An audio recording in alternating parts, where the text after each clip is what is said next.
आपको कैसा लगेगा जब आप रात में सोकर सुबह उठते हो और देखते हो कि जिस मकान में, जिस घर में आप सोए हुए हो, उसकी दीवारों में दरारें पड़ गई हैं, उसका फर्श चटक कर आपकी चारपाई नीचे धँस गई है। यहाँ तक जब आप बाहर निकलते हो तो सड़कें धँसी हुई और उनके बीच में मोटी-मोटी दरारें आपको मिलती हो। मैं हूं आशीष वर्मा, स्वागत करता हूं आपके अपने यूट्यूब चैनल। और आज हम इसकी एक नई सीरीज समाचार विचार पर आए हैं, जिसमें हम बात करेंगे जोशीमठ की। दोस्तों, जोशीमठ के बारे में आप सब लगातार न्यूज़ पे अलग-अलग तमाम जगह उसकी सुर्खियां, उसकी खबरें छाई हुई है, उन्हें आप देख रहे हैं। पर दोस्तों, वास्तव में इस चीज़ की सत्यता हमें देखनी चाहिए कि इस घटना के पीछे का कारण क्या है, इस घटना का ज़िम्मेदार कौन है और आने वाले समय के लिए कौन लोग आगे की तैयारी कर रहे हैं। किन लोगों की ज़िंदगियाँ तबाह होने की कगार पर है, किन लोगों का अस्तित्व खतरे में है। दोस्तों, उत्तराखंड के चमोली जिले में स्थित जोशीमठ 8200 फीट की ऊंचाई पर स्थित है, जो एक बेहद ही संवेदनशील क्षेत्र में मौजूद है। चंडी प्रसाद भट्ट की एक रिपोर्ट के अनुसार चार धाम और जोशीमठ का समस्त एरिया बेहद सेंसिटिव जोन है, जिसमें 99% उच्च भूस्खलन क्षेत्र मौजूद है। यहीं 39% क्षेत्र ऐसा है जो अति संवेदनशील है, जिसके साथ छेड़छाड़ करना बेहद हानिकारक है। बात करते हैं कि पर्वत निर्माण की। दोस्तों, सबसे पहले हमें समझने की जरूरत है कि पर्वतों का निर्माण कैसे हुआ है, खासकर हिमालय का। भारत के उत्तर से लेकर उत्तर पूर्व तक फैली हुई हिमालय श्रृंखला का जन्म दो प्लेटों के आपसी टकराव से हुआ था। हिमालय पर्वत अभी नवजात और पूरी दुनिया का सबसे छोटी उम्र का पर्वत है। दोस्तों, ये लगातार अपनी वृद्धि कर रहा है और एक नवजात बच्चे की तरह अपना पोषण कर रहा है। यहाँ पर एशिया प्लेट और इंडियन प्लेट के टकराने से वलित पर्वत, मोड़दार पर्वत का निर्माण हुआ था। जब दो प्लेटें आपस में एक दूसरे की तरफ गति करती हैं, तो भारी प्लेट नीचे चली जाती है और हल्की प्लेट ऊपर उठकर पर्वतों का रूप ले लेती है। दोस्तों, ये तो कहानी थी पर्वत निर्माण की, पर असली मुद्दा ये है कि जोशीमठ में चली आ रही इस त्रासदा, इस भयानक आपदा का जिम्मेदार कौन है और इसके पीछे का कारण क्या है। पहाड़ों की सबसे ज्यादा बुरी हालत, वहां विकास के नाम पर विनाश करती हुई बड़ी बड़ी परियोजनाएं हैं, जिसमें बड़े बड़े hydro power project, rail tunnels और वनों की अंधाधुंध कटाई शामिल है। इसी के साथ साथ बढ़ता टूरिज्म और असंतुलन की स्थिति पहाड़ों की बर्बरता की मुख्य जिम्मेदार है। जोशीमठ के साथ भी यही कहानी है। जोशीमठ जो मोरेन के ऊपर बसा हुआ है।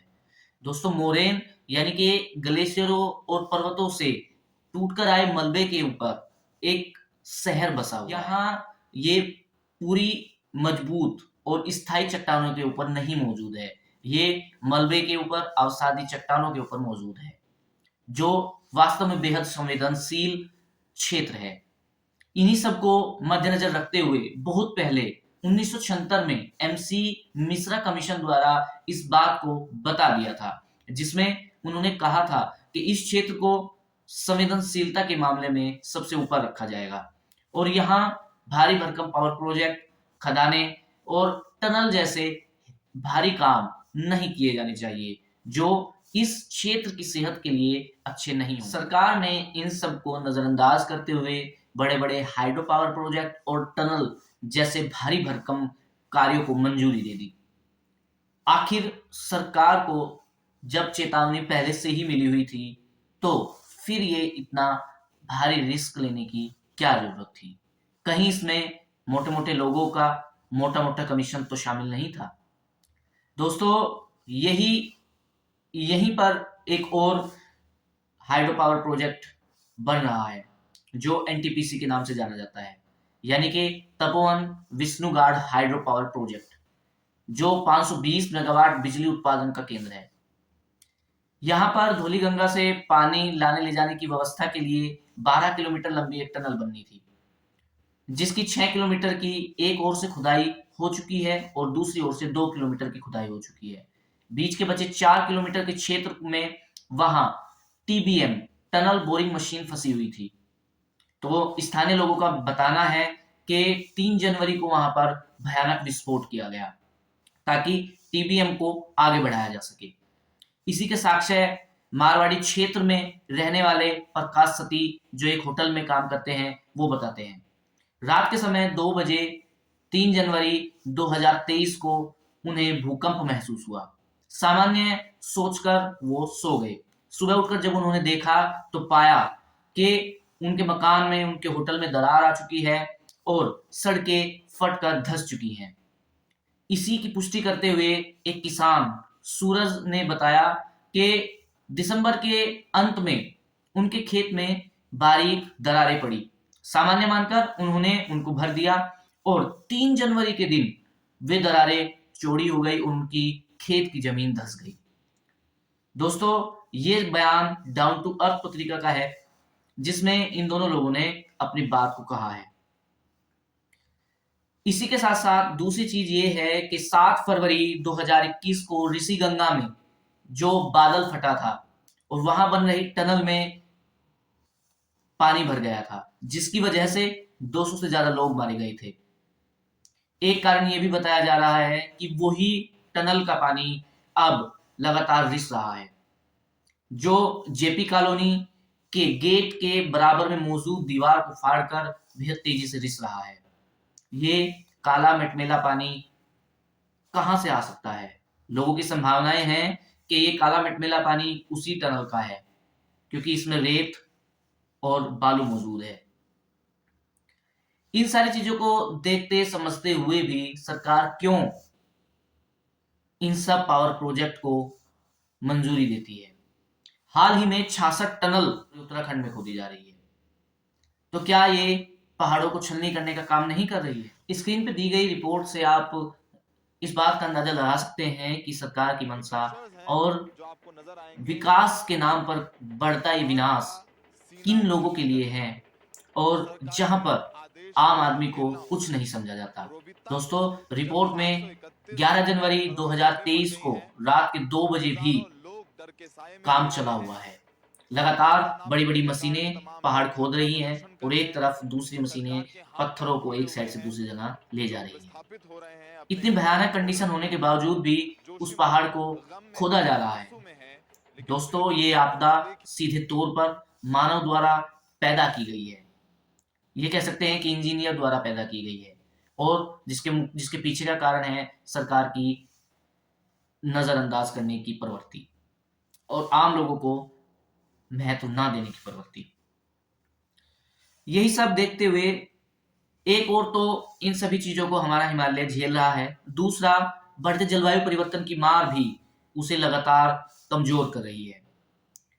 2016 की एक रिपोर्ट बताती है कि 2013 से पहले पूरे इस रीजन में बारिश 100% ज्यादा बढ़ गई है, जिसमें 2013 से पहले 33% मिलीमिलियन पर डे बारिश होती थी, वहीं 2013 के बाद वो 68 मिलीमीटर पर डे बढ़ गई है। तो ये लगातार पहाड़ी क्षेत्र के पूरे भौतिक पर्यावरण को निस्तनाबूद कर रही है। एक तरफ इस तरह के लोग हैं, तो वहीं दूसरी तरफ ऐसे भी लोग हैं जो बड़े-बड़े पदों को छोड़कर जोशीमठ की और पहाड़ी आवाम के साथ खड़े हो गए हैं।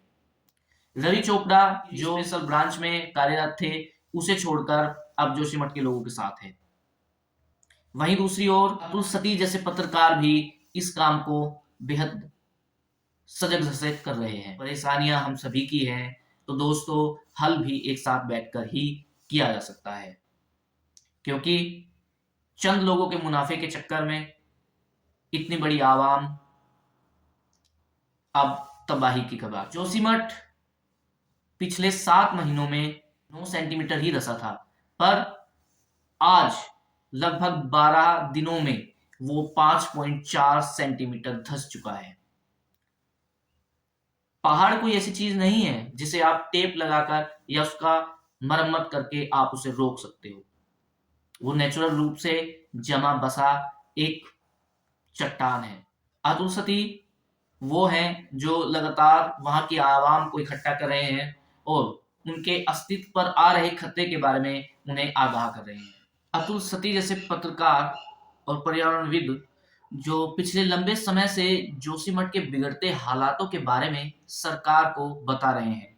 कभी ज्ञापन दे रहे हैं, तो कभी छोटा जुलूस निकाल कर साथ कर रहे हैं कि जोशीमठ खतरे में है। वही अब जोशीमठ की आवाम के साथ मिलकर जोशीमठ बचाओ समिति की अगुवाई कर रहे हैं। दोस्तों, जब भी समाज में कोई बुराई फैलती है, तो उसकी लड़ाई लोगों को खुद लड़नी होती है। इसी तरह जिस तरह जोशीमठ की आवाम अब सड़कों पर आकर अपने हक के लिए लड़ रही है।